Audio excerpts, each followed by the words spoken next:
Mula kay Guru Besar Lancar Ida Bagus. Ang Surinamese ay hindi wika. Tungkol sa kapangyarihan, panlilinlang, at ang romantisasyon ng mga bakas ng kolonyalismo. Sa Suriname, madalas na tinutukoy ang ating wika. Kadalasan, ang ibig sabihin nito ay ang Sranan Tongo, na sa pangkaraniwan ay tinatawag lamang na Surinamese. Ipinapakita ito bilang simbolo ng pagkakakilanlan, pagmamalaki, at pagkakaisa. Ngunit ang sinumang tumangging linlangin ang sarili at harapin ang kasaysayan ay may isang malinaw na konklusyon, ang Surinamese ay hindi wika. Isa itong produktong pangkasaysayan, nagmula sa pang-aapi, hindi sa kultural na otonomiya. Ang wika ay nagmumula sa kalayaan. Ang Surinamese ay nagmula sa pamimilit. Ang tunay na wika ay lumalaki ng organiko, mula sa isang bayan, sa isang lupain, sa isang pinagsamang kasaysayan, at sa malayang pagpapasa mula sa henerasyon hanggang henerasyon. Ang Sranan Tongo ay hindi nakakatugon sa alinman sa mga kondisyong ito. Hindi ito katutubong wika na umunlad sa loob ng isang etnikong o kultural na pamayanan sa loob ng maraming siglo. Isa itong wika ng kontak at kaligtasan, ipinanganak sa plantasyon, hindi sa kultura. Noong panahon ng pagkaalipin, ang mga alipin mula sa iba't ibang rehiyon sa Afrika ay sadyang pinaghalo-halo. Hindi ito aksidente kundi isang estratehiya. Ang kanilang mga wika, mayaman, komplikado, at malalim sa pilosopiya, ay mapanganib para sa mga kolonisador. Ang nakakaintindi sa isa't isa ay nakakapag-organisa. Kaya ipinagbawal, pinarusahan, at sistematikong winasak ang mga wika. Ang wika ay kapangyarihan. Ang pumipinsala sa wika ay pumipinsala sa pamayanan. Ang pinapayagan ay pangangailangang komunikasyon lamang. Isang siranghalo ng Ingles, Olandes, Portuges, at mga natitirang tunog mula sa Afrika. Pinadali, pinutol ang lalim. Sapat na komplikado upang maunawaan ang utos. Sapat na payak upang hindi makadala ng kapangyarihan. Sa ganitong paraan, nabuo ang Sranan Tongo, hindi bilang pagpapahayag ng pagkakakilanlan, kundi bilang instrumento ng kontrol. Ang pagkakaroon ng Surinamese ay hindi isang himala. Ang pagkawala ng mga wika sa Afrika ay hindi aksidente. Ngunit ngayon, ipinapakita ang konstruksyong ito bilang pamana ng kultura, bilang bagay na dapat ipagmalaki. At yun ang problema. Ano ba ang ipinagmamalaki? Ang matagumpay na pagkawasak ng mga orihinal na wika. Ang isang sistemang pangwika na nabuo sa ilalim ng karahasan, pang-aalis ng pagkatao, at sistematikong panghihiya. Ang pagmamalaki ng walang kamalayang historikal ay hindi emansipasyon. Ito ay panlilinlang sa sarili. Maging malinaw ito, hindi ito panawagan upang kahiyahin ang paggamit ng Sranan Tongo. Ang halaga ng Sranan ay hindi sa pinagmulan nito, kundi sa kung ano ang ginawa ng mga tao rito sa kabila ng lahat. Naging paraan ito ng pagkilala sa isa't isa, ng pagpapatawa, ng pang-uuyam, at ng tahimik na paglaban. Patunay ito ng katatagan. Ngunit ang katatagan ay hindi ginagawang sariling wika ang isang kolonyal na labi. Wala talagang orihinal na pambansang wika ang Suriname. Hindi dahil kakulangan ng tao, kundi dahil ang wika ay ninakaw. Ang mga katutubong wika ay napalayo sa sentro. Ang mga wika sa Afrika ay sistematikong winasak. Ang natitira ay mga kolonyal na kagamitan at mga sistemang natutunan lamang pagkatapos. Ang panganib ay lumilitaw kapag romantisado ang realidad na ito. Kapag ang isang anyo ng kaligtasan ay itinaas bilang pundasyon ng kultura. Sa ganitong paraan, hindi pinoproseso ang nakaraan, kundi isinusulat muli. At ang nagsusulat muli sa nakaraan ay patuloy na pinapailalim nito, kahit na maraming siglo ang lumipas. Ang sinumang nagsasabing ngayon, ang Surinamese ay ating wika, ay hindi nagtataguyod ng kultural na emansipasyon, kundi nagtatanggi sa kasaysayan. Mas madali ang ideklara ang peklat bilang pagkakakilanlan kaysa aminin kung gaano kalalim ang sugat. Ang pagmamalaki sa Surinamese bilang isariling wika ay parang pagmamalaki sa mga tanikala dahil natutunan mong lumakad habang nakatali. Ito ay hindi pag-atake sa tao. Ito ay pag-atake sa naratibo na nagpapanatiling maliit sa tao. Ang tunay na emansipasyon ay hindi nagsisimula sa folklore, slogan, o romantikong wika. Nagsisimula ito sa tapang na sabihin, hindi tayo mahirap sa kultura. Ninakawan tayo ng ating pinagmulan, ang Surinamese ay hindi wika, ito ay alaala. Isang peklat, at ang mga peklat ay hindi dapat ipagdiwang. Dapat itong kilalanin, pangalanan, at unawain, upang sa wakas ay maging posible ang paggaling. Konsentrasyon, takot, at kaliwanagan.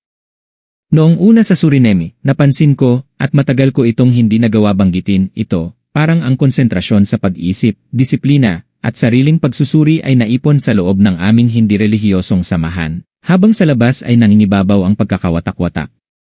Hindi dahil sa kawalang malaman, kundi sa kawalan ng direksyon, maraming ingay, kaunting landas. Maraming opinyon, kaunting pag-aaral.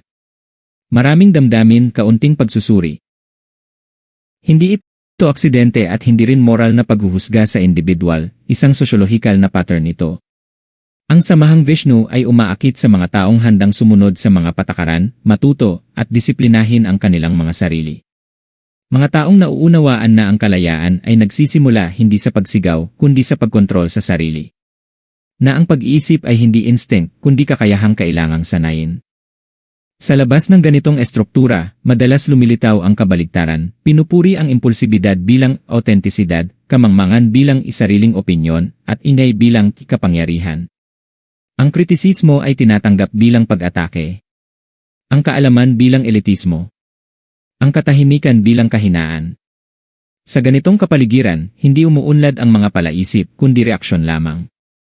Ito ang nagpapaliwanag kung bakit ang mga mababaw na simbolo, romantikong wika, mga islogan ng pagkakakilanlan, mga hungkag na alamat, ay napakadaling tanggapin sa labas ng ating komunidad.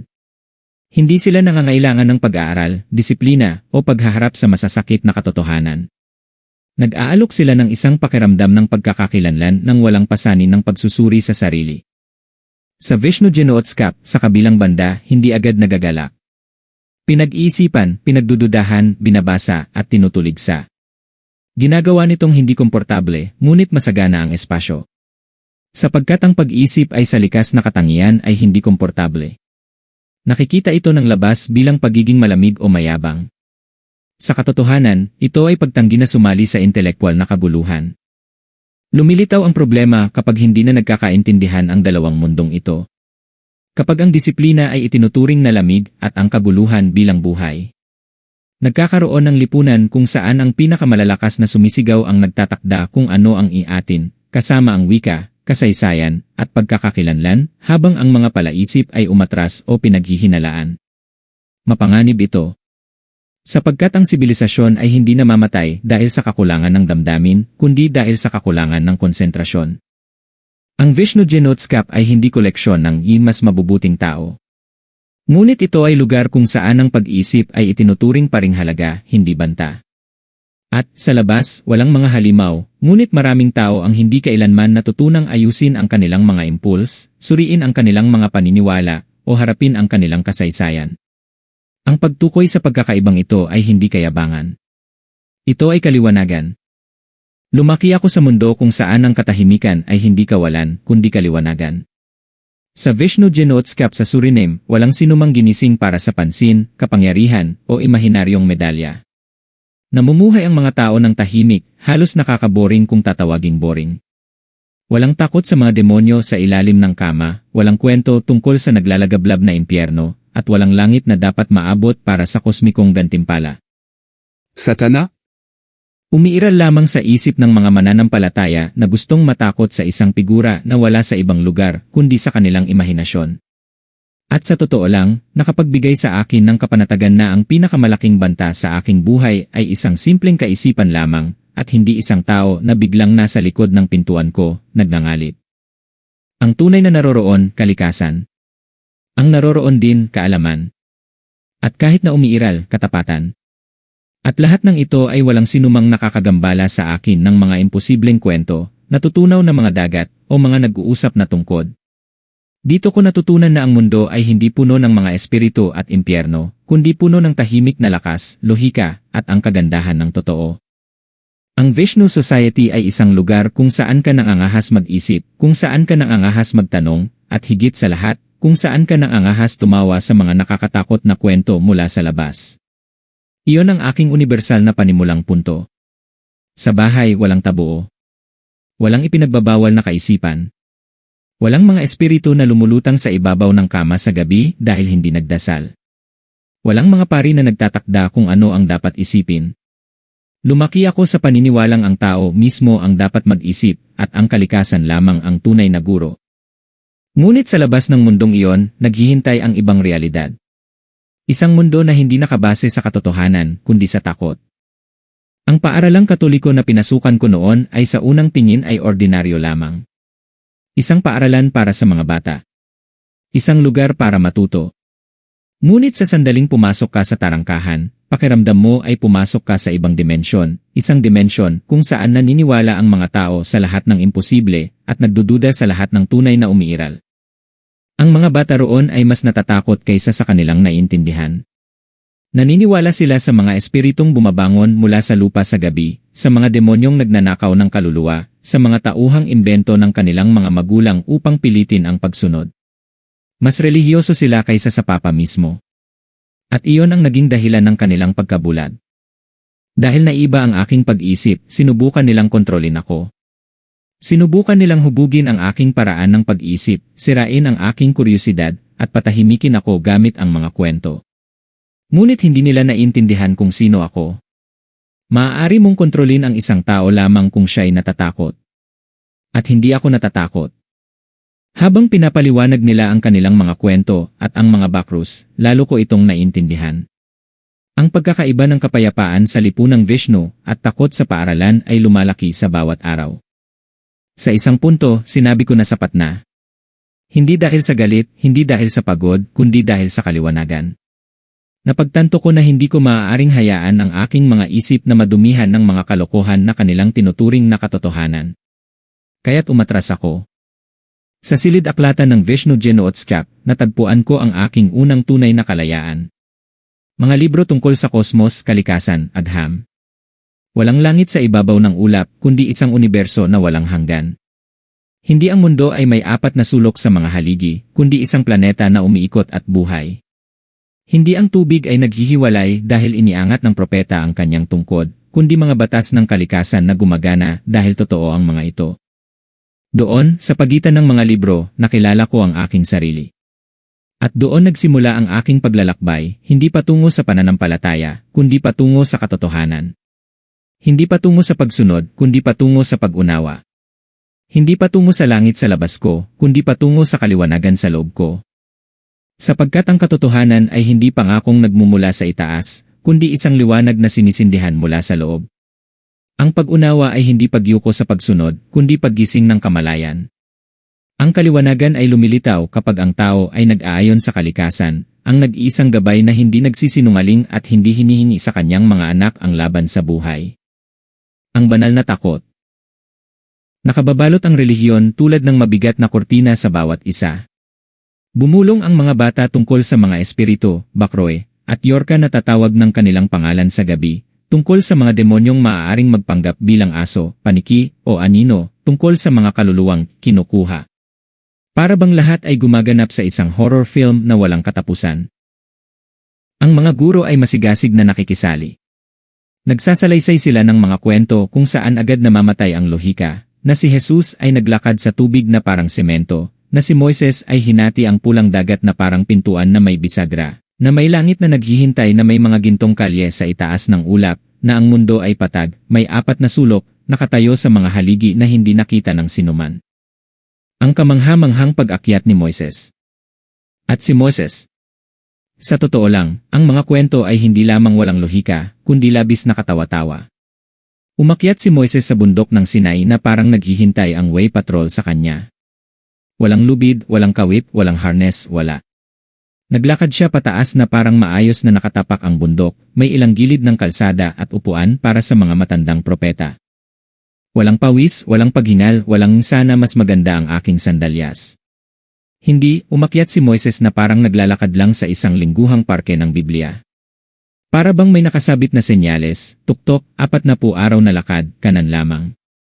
At sa itaas, sa hindi ka panipaniwalang taas, hindi siya hingal, kundi nakikipag-usap tungkol sa mga batong tablet.